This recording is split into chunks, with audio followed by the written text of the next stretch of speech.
name is Constance Simmons. I am the coordinator of employee relations here at TWU. And I have Miss Leah here. She's the recruitment and outreach coordinator for Literacy First. I want to introduce her to our student body population in regards to open employment opportunities that she has with her corporate organization. Hello, Miss Leah. Welcome. Good morning. How are you? Oh, wonderful. Thank you. How are you? Very well, thank you. Awesome. Well, I guess we're going to get right into this employer spotlight session. Give me just an introduction of yourself and about the company that you represent. Absolutely. My name is Leah Pagano. I am the recruitment and outreach coordinator with Literacy First. We are an AmeriCorps program in Austin, Texas, and our focus is early literacy education. So we are a tutoring program. We partner with elementary schools here in Austin to work with kindergarten, first, and second graders and build foundational reading skills through one-on-one support. Awesome. That's awesome opportunities. Thank you so much for all that you do, especially the kids need that in their life and someone who's really dedicated. So we're going to talk about some open opportunities that you guys may have coming up. So let me get right into it. Let's see, what type of initiatives do you all have for us DEI? Ooh, for sure. If you don't mind, Constance, I have some slides I can jump into, and I have one Oh, dedicated to that, if that's okay. go right ahead. That'd be awesome. Perfect. I really appreciate it. Thank No you. problem. So here's my information. We'll have a wrap up with more of that too at the end. Okay. Just a little bit of context and background. AmeriCorps may not be something that your viewers are familiar with, though the Peace Corps has a really stellar kind of reputation or history. And so AmeriCorps is essentially a domestic Peace Corps. It's focused on service and addressing needs in communities across the United States. And essentially, it's like a federal funding umbrella. Okay. And grants are awarded to organizations to like finance short-term employment or like internships, essentially, where members are committing to a year of service. And so there are a number of areas where people can do that: disaster relief, veteran affairs. Our organization's focused on education. But for anyone who looks at this and is like, I really love the idea of service, but little kids are not for me, AmeriCorps.gov is a great place to go and find hundreds of opportunities across the country. Okay. Awesome. I see this as an investment in two ways, right? It is community service. You're making an impact, but also it's an investment in yourself.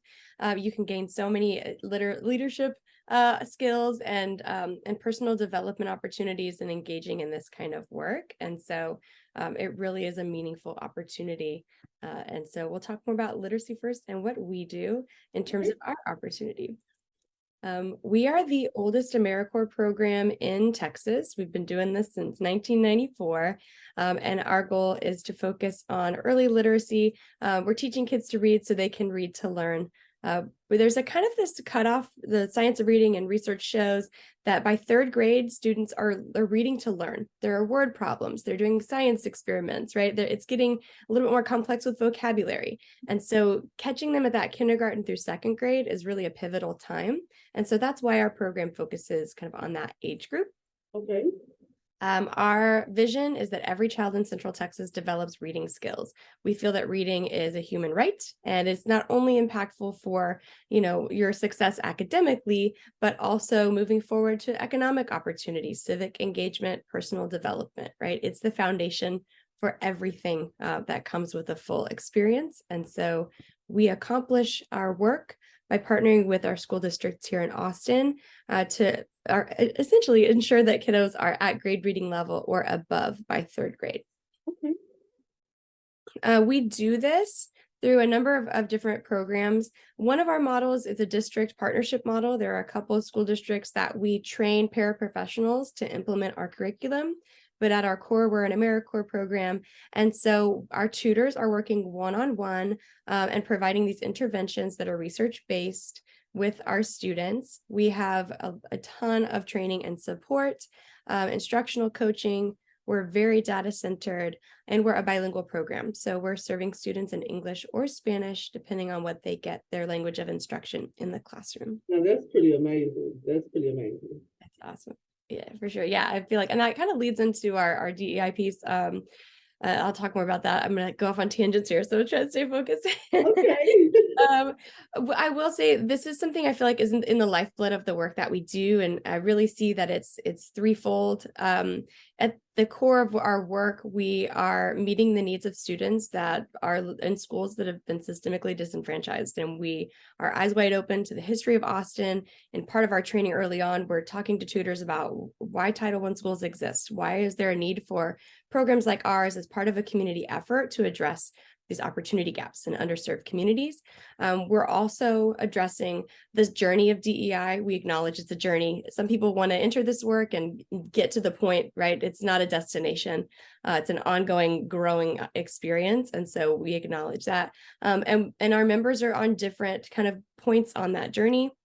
And maybe the first time they've had conversations about microaggressions and implicit bias, they may be familiar with those terms, but they're kind of diving deeper. And so part of our training, ongoing conversations within our program are really based on this work that we're doing with a DEI lens.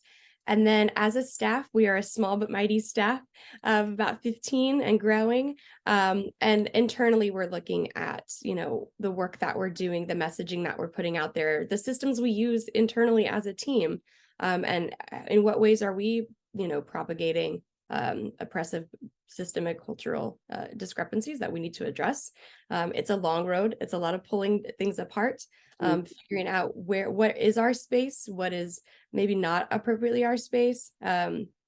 So I don't know if that answers. I hope that answers the question. That we have a lot of those questions. Thank you so much. It definitely does answer the question. Thank you. That was an awesome explanation. Thank you. Yes, definitely in the lifeblood of what we do. So simplifying the message, our focus is equity and access and education. We're helping these kiddos to read so that they can move forward in their lives and be successful and kind of own their experience, and literacy is at the core of that. Whether you are going to get a master's degree or reading a rental agreement for an apartment or buying a car or researching candidates to vote, like engaging in our society in a number of ways, it's all reliant on this foundational skill. And so that's really at the core of why we do what we do. So here's some pictures of our awesome tutors. They're working one-on-one with kiddos. And so experience is not needed. I will say a requirement is like liking children that are 5 to 7. That's pretty helpful. Definitely have to have a love for children. Yeah, have to have love for children, and like you learn the patience and skills to work with them. But we have a lot of training. So about over 50 hours at the beginning of the year and then ongoing throughout the year. And we also have a coaching model. So our tutors work with a trained reading specialist on a weekly basis to get feedback. How are their lessons going? They can get things modeled if they're like not sure about how to implement a piece of the curriculum. And also just member development is part of what we do. We understand that this is a temporary program. It's 9 months long. And then our tutors hopefully will stay and serve with us additional years. But it's temporary by design. And so we want to make sure that we're giving them professional, personal support to expand their network and their skills so that when they leave, we've kind of helped to be an important part of their journey and their growth. Day to day, we provide a couple of options. We've learned across the years of doing this that if we want a really diverse group of people to be impactful in our community, we need to have more than just one schedule option. Right. And so we have one that's 20 hours a week. It breaks down to 7:30 in the morning to 11:30 in the morning. That's Monday through Friday. Our tutors are at the same campus every day. They see the same group of kids Monday through Friday, and that consistency helps to build those strong relationships. Right. It also is where we know the data shows it makes the biggest difference. Okay. Our 30-hour-a-week position is 7:30 to 1:30 in the afternoon, and we have a 36-hour position that's 7:30 in the morning to 2:30 in the afternoon. They have some time to kind of get into, having a kid in your face at 7:30 can be a little rough. So a few minutes to get in the flow of things, set things up. Some back-to-back tutoring. Our tutors will pick up students from their classroom, bring them back to our Literacy First space, and they conduct these 30-minute lessons. They're pretty structured, pretty scripted, takes a lot of the guesswork out of it, and we kind of know what works through years of refining our processes and backing it up with research and data. And then there's time for breaks, kind of reshuffling things, getting ready for the next group, lunch breaks, things like that. Our tutors have campus meetings with their team. Team building is a really important skill that employers are looking for to make sure you know how to communicate and collaborate. And so we are providing space to work through those skills. We also have data meetings, so our tutors communicate with school staff about student progress, and that is really impactful to show what we're doing and help teachers make informed decisions with when working with their students as well. I have a little video, if that's okay. Kind of shows the Definitely. Awesome. Let's see what it's about. Let's go ahead and hit play. And this was actually made by the tutors that are featured in the video. They scripted it, they filmed it, they produced the whole thing. And actually, Michelle here is back for another year as a leader with our program. Hi, I'm a Literacy First student, and this is a day of the life of a Literacy First tutor.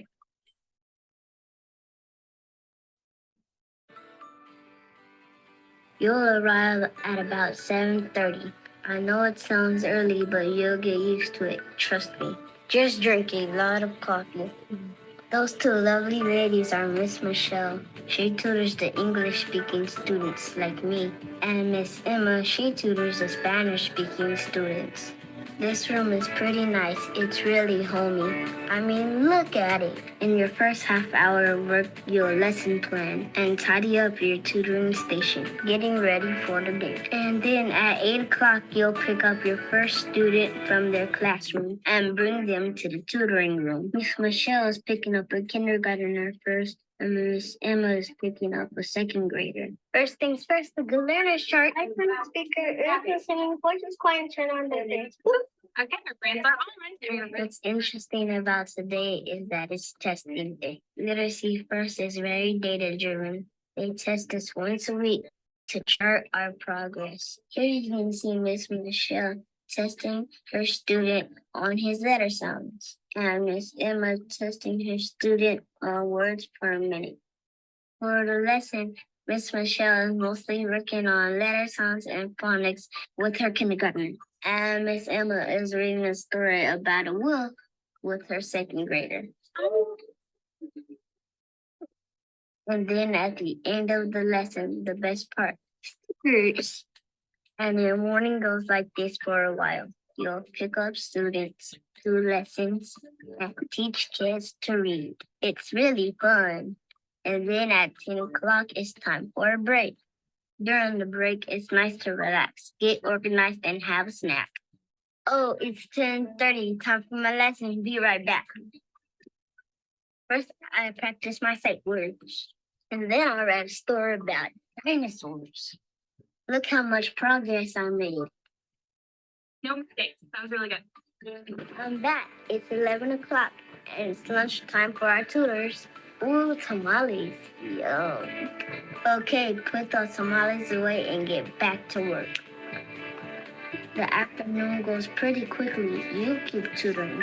You'll have 8 to 10 students, depending on if you're full or you're half-time. A couple of cool things to point out before we wrap up.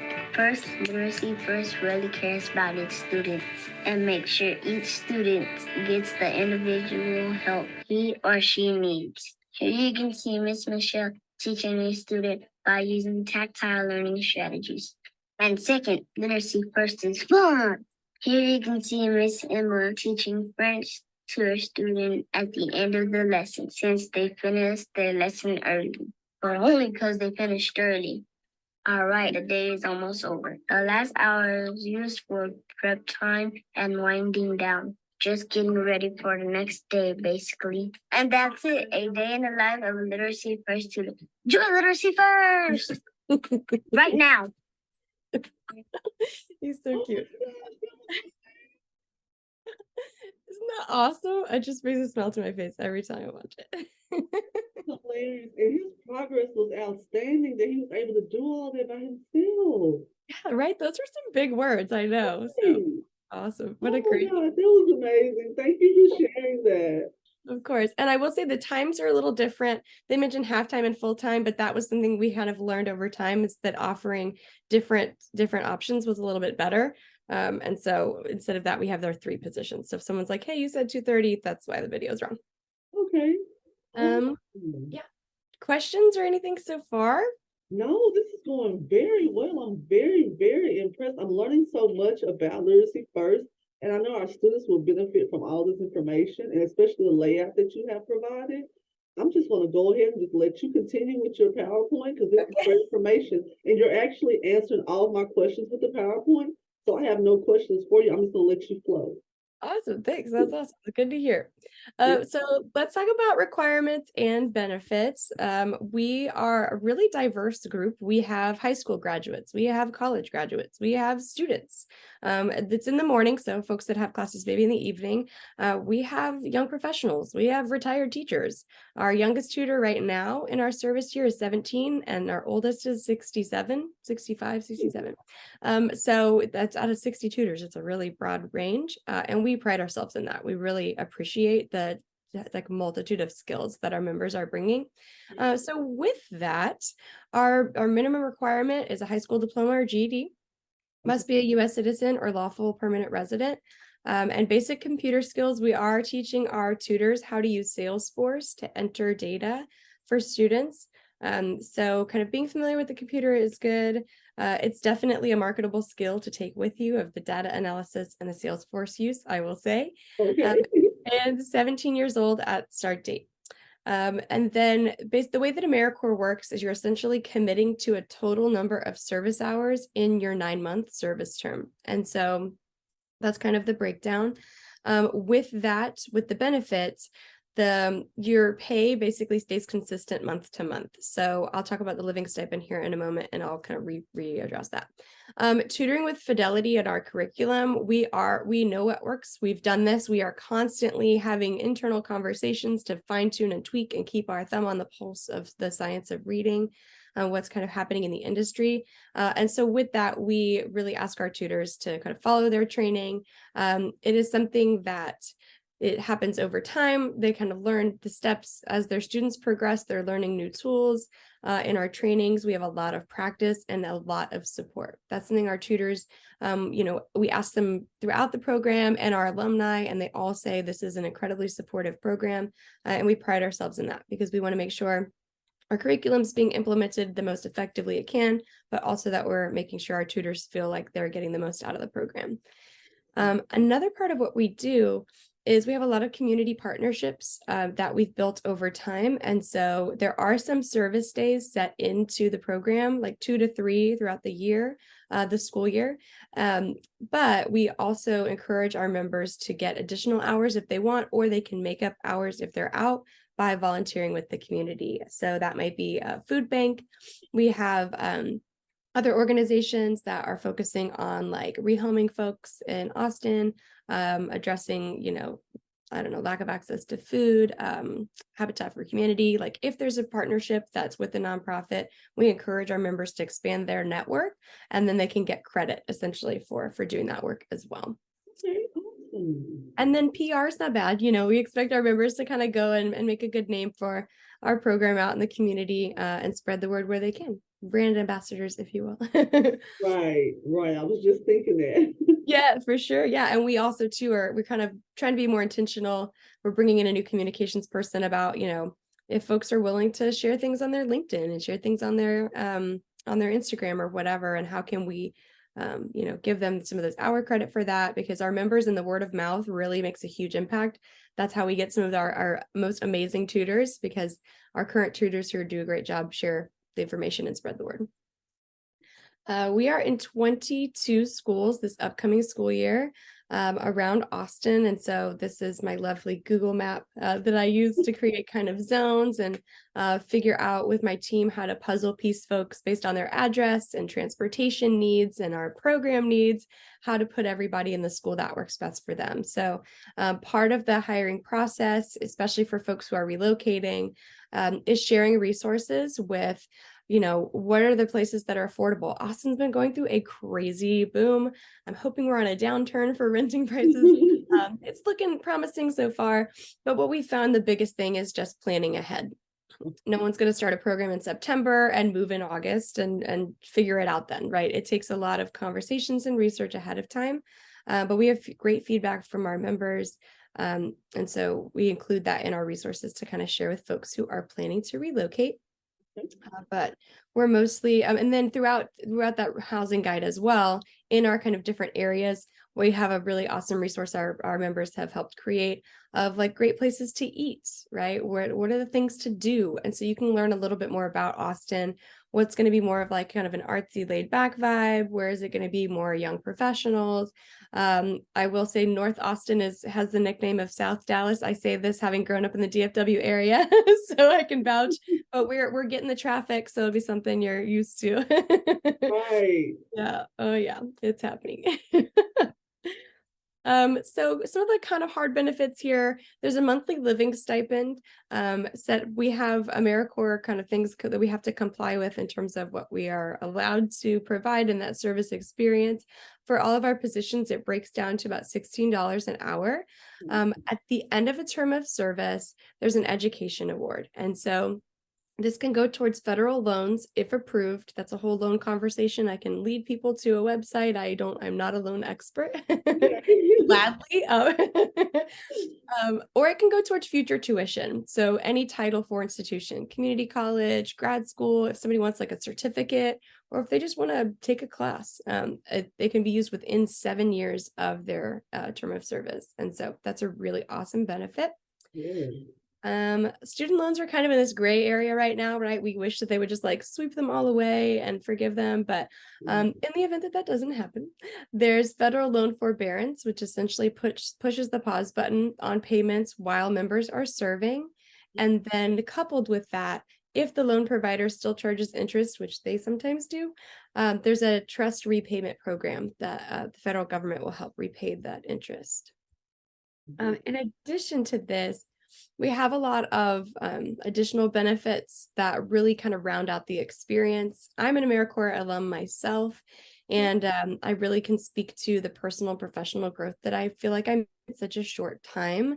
It's immersive, right? You're learning so many new people, and it's kind of this little microcosm for the world and the workplace, and you are working on a team of really diverse people and different talents. You are being trained in a lot of different skills. And so with that, it can create this awesome foundation.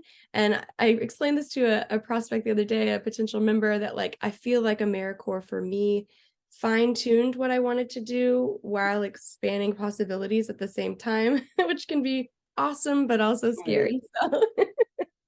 Like the endless possibility of what could be coming next. That's right. Yeah. But, employers are looking for soft skills. And I feel like that's really a benefit of our program. You're learning time management, communication, collaboration, problem solving, flexibility in a elementary school setting, right? There's a fire drill or there's an assembly and I can't tutor my kid today. How can I on the fly try to figure out what can work with my other kids' schedules, that kind of thing. It definitely strengthens your resume.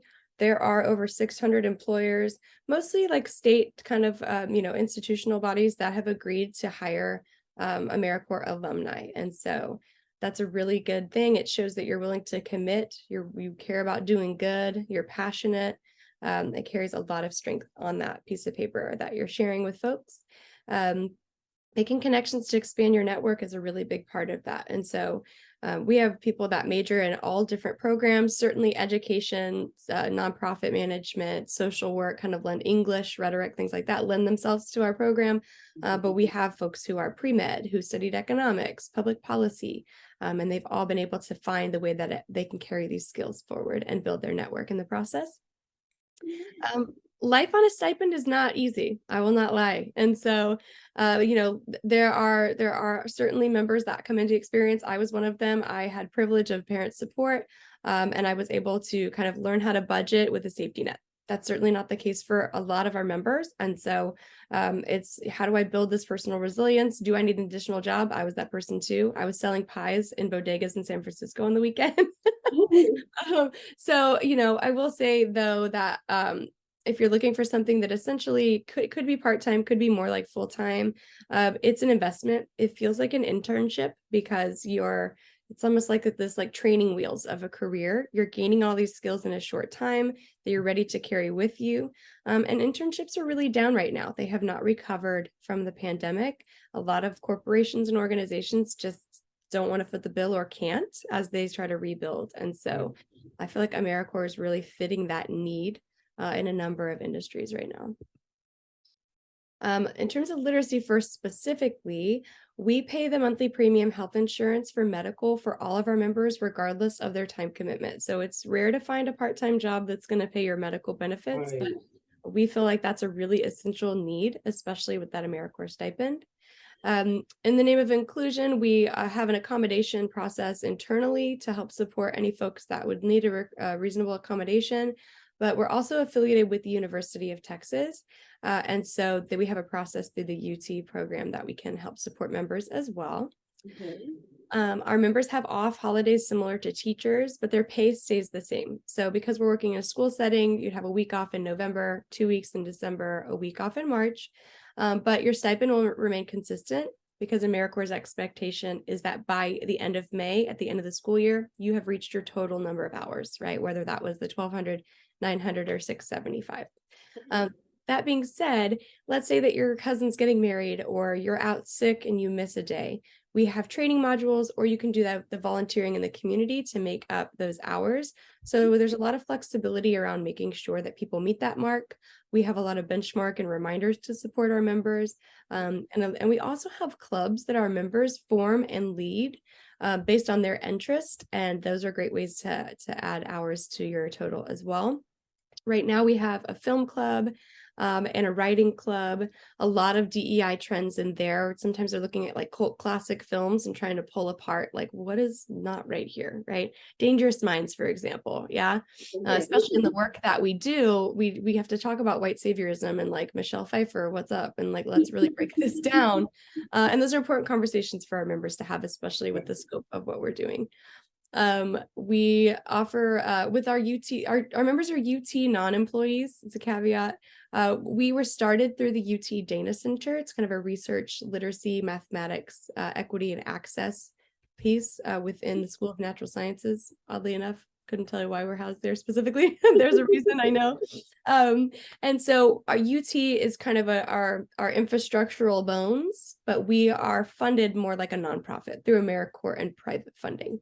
But they kind of infrastructurally help to support us a lot. So our members are non-employees of the university, but that gets you public transportation through UT, and then interested into some cool university buildings or museum, and then a nice wildflower garden that we have down south that's pretty amazing. We also, through that, have employee assistance for members. They can have access to counseling, health and financial tips, things like that. Food stamps, SNAP benefits can be really, really awesome benefit when living on a stipend income. So the stipend, while taxable, does not count as income for SNAP benefits. They're about to adjust it because they bumped it during COVID appropriately so, but it's about to, I think, return to about $200 for an individual, which is awesome amount. Awesome. Our farmers markets will double up on produce. A couple of the smaller grocery stores will as well. So that is a great thing to consider. All of that depends on kind of household income, and we could lead our members to a lot of resources and can guide them through some of the process, but a lot of those things are not up to us. So just a little asterisk disclaimer there. AmeriCorps offers childcare assistance, so that can be support for a member if it's relevant to them. We talked about the federal loan forbearance and the trust, and then we also partner with Region 13. So there is an organization that acts as a liaison between Texas Education Agency, TEA, and school districts. And we fall in the Region 13 area. They offer an alternative certification for teachers. And so through our partnership for our second year members, they serve with our program 1 year and come back. We waive some of the fees, they space out some of the pay schedule, and we have a lot of training and support embedded in that. So for any folks that maybe go through the experience and decide, yeah, I think I want to become a teacher, that's one pipeline that we support in order to help facilitate that. Here's some of the like hard cash money information for people who I'm sure want to see it broken down. So for our 36-hour position, that was the 7:30 to 2:30, a little over $2,100 a month. At the end of the term of service, about $4,500 for an education award that can go towards that. Those loans are tuition. The 30-hour position, $1,600 a month. $3,200 for that education award. For the 20-hour position, $1,200 a month, and then just under $2,500 for the education award. And I see it's the same for bilingual as it is for the English tutor. Absolutely, yeah. And so I will say, like, the title is bilingual tutor. A lot of our programmatic language is in English, our training is in English. It's a long-term goal. It's a lot of capacity to kind of work on being truly bilingual. It's definitely a goal for us that we're working on. But because a lot of our internal language and materials are in English, our trainings, we do hope that our members will be successful in that. So we have Spanish support, but proficiency in English would be an asset, an important requirement. Then the basic Spanish skill is working with those students. And so for our students that are being tutored in Spanish, our curriculum is all in Spanish, and then we encourage those conversations with, the kind of the sinews between the tutoring to be in Spanish. But one thing I will say, a caveat to that, is that, like, we are celebrating bilingualism, biliteracy, and biculturalism. And with that, we're never going to ostracize a student for code switching or translanguaging in working with their tutor. Obviously, the scripted literacy piece we're doing in Spanish to support mostly native speaking students. But I think that's an important aspect of our program too, is that bilingualism is a superpower, and we really want to celebrate it as such. Amazing. Thank you for the explanation. For sure. That's all I have. I feel like this is I love this program. I love AmeriCorps. After I finished, I was in the classroom teaching for a while, and I feel like I was constantly recruiting my high school students to do AmeriCorps. Like, if you're not sure, or even after school, go do this. And so I will say again, like, even if it's not literacy first, it's an amazing thing to consider as a launch pad into what comes next. Especially around the spring, it's a hard time for students, I think, too. You've known this program, you're working away at, you're ready to get this degree, but then the world opens and it's like, what's next? And that can be really an invigorating feeling, but also really scary. And so I feel like this can be a nice dipping the toe in the workforce, gain a lot of skills that can make folks really marketable moving forward. Awesome. This is an amazing presentation. Thank you so much. Yeah. I know that they will definitely benefit from the information provided. Can you just repeat one more time how they can apply for a position with Literacy First? For sure. So this week here, if anyone watches this, then they can scan this QR code and fill it out. That will set a little reminder in my system to reach out. Our website has a Become a Tutor page where you can find the application. Definitely encourage folks to, let me know if they want to have a conversation, a quick info call. There's a link to my Calendly, and that sets up even 15 minutes, could be more. Ask me any questions. I'd love to learn more about students' goals, where they see themselves, and talk about how this could fit in. My email's there. Reach out anytime. A lot of ways to get a hold of me, kind of learn more. Right. And I'm also like, send me a text. That's really cool. Give me a call, whatever works. But this new generation, they love the text versus talking on the phone. So that's an awesome opportunity. I'm okay with that. I'm okay with texting. Well, I don't answer numbers that I don't know, so I understand. Okay, so you guys, please put your name and your information of why you are reaching out to Ms. Leah in your text message, so she will know who to return the call to. Information needs to be provided.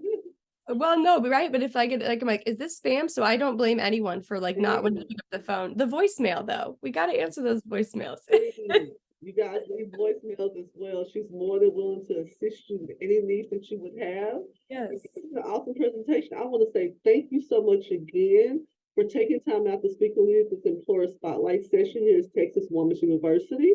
And if you stay on the line after we record, we can touch base on future initiatives, okay? Perfect. That sounds great. Thank you so much. You're welcome.